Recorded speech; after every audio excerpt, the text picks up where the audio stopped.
Hey everyone, welcome back to the channel. Today I want to talk about an underrated shrub that I have never used in my garden before, but today we're going to plant several of them, and that is the Skip Laurel. The Skip Laurel is a great plant for many reasons, but a lot of people are using them nowadays to grow living fences. I have used these arborvitaes that are behind me, as well as other trees like these sweet gums that are here to kind of create that fence, but I wanted to give these a shot. One, because they're evergreen, and two, because they grow pretty rapidly. So a skip laurel is a type of evergreen shrub that grows 10 to 15 feet tall and about 8 feet wide. You can prune them pretty harshly. I've seen them just grown as like a 3-foot tall shrub before.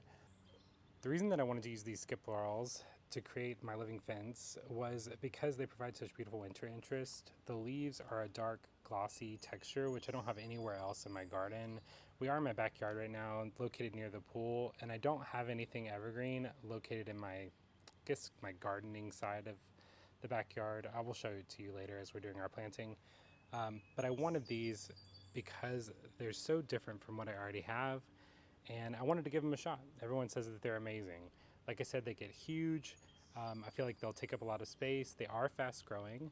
They are zones 6 through 9. I'm in a 7B right now. I'm in central Kentucky. So one of the negatives with the skip laurels, at least for me, has been the cost of them.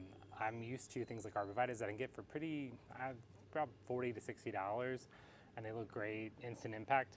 These skip laurels are going to need to put on a little bit of growth, and they do cost a lot of money for me. I'm located in central Kentucky, and I could not find them anywhere last year, and this is the first year where I've been able to kind of find them in some of the bigger box stores and some of our local nurseries. I ordered some 1-gallon sizes, which are these, from thetreecenter.com, which I opened that box in another video. If you want to go back and watch that, I'll link it here. And then I got these larger size from a local nursery. I happened to find them and I got 4 of them immediately because of how big they were already. These cost around $85, which was a little bit expensive for our budget, but I saw them, I need them, so I went ahead and got them. So you have to determine if that price is right for you. For me, it was because I knew exactly where I wanted them. I've been thinking about them for about a year. They were definitely an investment. But I want to go ahead and show you where I'm going to be planting them today. I am going to be putting them in between my sweet gums, just like I have these arborvitaes here. I'm only going to be planting 2 of these between the sweet gums because of how large the laurels get. Okay, so it's been a couple of days since I filmed that previous footage of the laurels. We're going to go ahead and get them in the ground today. It's a beautiful day. It's kind of cooler here. I was losing daylight that first day and I wanted to definitely be able to see what I was doing. So I've got 6 of those, I think, to get into the ground today, or 5. But I'm going to show you where I have them currently staged and give you kind of an idea of why I'm putting them where I'm putting them. So I'm going to start with our smaller ones that are in 1-gallon containers. I've got 3 of those to get in the ground today. I wanted to flank either side of this fence that we built. I've used this for outdoor movies. We put a screen up here, and in the fall we sit outside and watch movies. It's perfect. We love it. But it's also here to kind of block. They will be building a home past this fence, and I don't want to show you too much of my neighbors' homes, but they will be building a home there, and this is pretty tall. It's taller than our other fences you can see, and it's just to kind of hide the future home that will be there. I have wisteria growing up on both sides. The variety of wisteria, I forget the specific name, but it's not supposed to be as aggressive as the other variety that will pop up everywhere. I love the way wisteria looks, and we're gonna hope that it doesn't spread too much. I've got 2 more of our 1-gallon size laurels down here, and they flank this arbor. I've got a David Austin, I believe it's a Claire Austin climber. It's a white David Austin rose. It's beautiful. I planted it last year bare root, and it's doing really well. It definitely has some issues right now, which I'll be covering in another video. We're dealing with sawfly larvae on our roses, and they're putting these little holes in my rose leaves, as you can see here.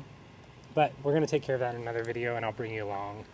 These are firelight hydrangeas from Proven Winners. These were actually from a previous property that we had. My mom had transplanted them, and then she kind of saved them for us for this new house. So I just got these in the ground the other day. They're doing really well. But to continue that hedge on, I've got 2 laurels here, and these will get as big as the other ones. So you're talking 15 feet high if we let them.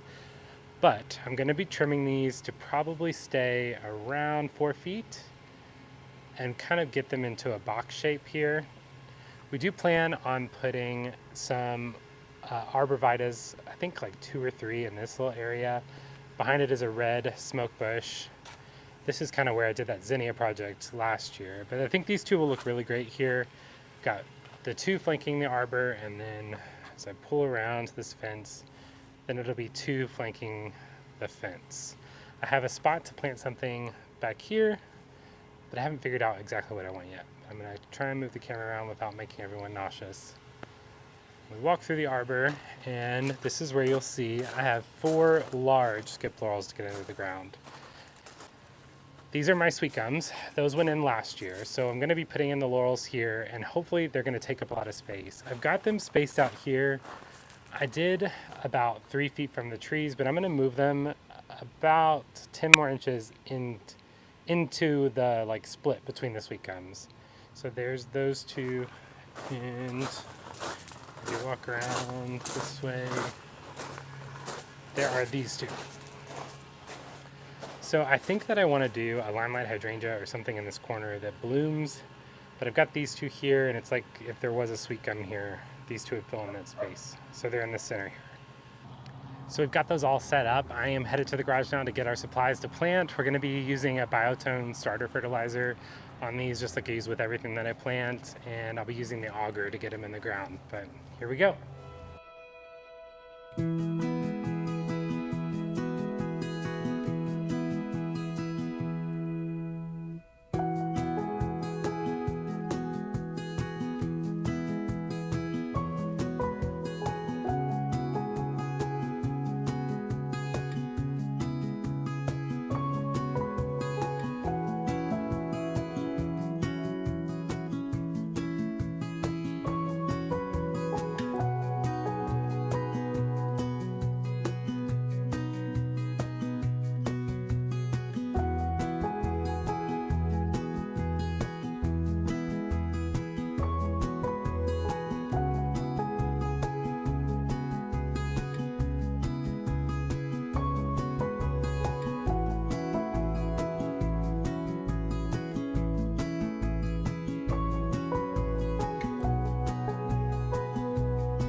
Okay, we just got all of those planted. There were 7 of them. My math wasn't mathing, but there were 7 laurels that we got into the ground, 4 large ones and 3 smaller ones. And I'm gonna kind of walk you through where we got those in. The plan didn't change at all. I did them 4 feet away from each sweet gum so they can fill up that middle of the area, but I'm gonna walk you through right now. So we've got this laurel here. I'm sorry, apparently everybody's doing yard work today, but I've got this laurel here. There's some coreopsis here. This is variegated arborvitae. It did not do well over the winter. I'm gonna show you this. This was supposed to be a proven winter's variety that didn't burn on the edges in the winter time. We had a pretty harsh winter, but I'm kind of disappointed in those. I have 3 of them in a drift right here, and I think I'm gonna be pulling them up. They are not my favorite, and if I don't like it, I'm not keeping it. This is a weeping Norway spruce here. But the laurels here, it's gonna kind of fill in this area. I think I'm gonna go in with something red in here, something that goes taller, and we'll bring some red to this bed, just in the foliage. I think that will look really good. Okay, so we got a bit of a reprieve with people mowing, but these 2 laurels I planted on the other side of this arbor. think that's going to look great. And like I said, these are going to fill up this whole area and give a nice little hedge. I am going to plant 2 or 3 arborvitaes behind these laurels here to kind of fill up this space and help block the view from the neighbors a little bit more. If we walk through here, I planted this bed with zinnias last year, and I think I'm going to do the same thing again. This piece I think is from Unique Stone. It was from my grandmother's garden and we moved it into ours, and I love the way that it looks. I think it's going to be a nice focal point when you walk through the arbor. These 2 laurels here, I did them 4 feet away from the sweet gum, so I walked that off on both ends, and they'll fill in this whole area and go higher than the fence, so that'll help block the neighbor's view. I do want to show you, I planted these high. This area kind of slopes down and all the water settles kind of in our neighbor's yard over here. But I wanted to lift these out of the soil a little bit so that they are not in swampy conditions, so they can drain water a little easier. I believe the tag says that these grow about 12 inches a year. I think we might get a little bit more growth out of them. I'm going to keep them pretty well fertilized. I'm going to swing the camera around, kind of walk through our raised garden area, and show you these 2 over here. So I did the same thing here. We've got some weeding to do for sure, but I did 4 feet from the sweet gum to this laurel, and then this one's a little closer to the fence than that. It's not perfectly symmetrical, but I think it's going to be great. Again, these will grow up above our fence line here and block our neighbor's view of our pool and our backyard. I think they're going to be fantastic. I'm really excited to have them. So that's it, another project done. Thank you guys for coming along, and if you do plant some laurels, let me know. Don't forget to subscribe to the channel, it really helps me out a lot, and I'll see you in the next one. Thanks, bye.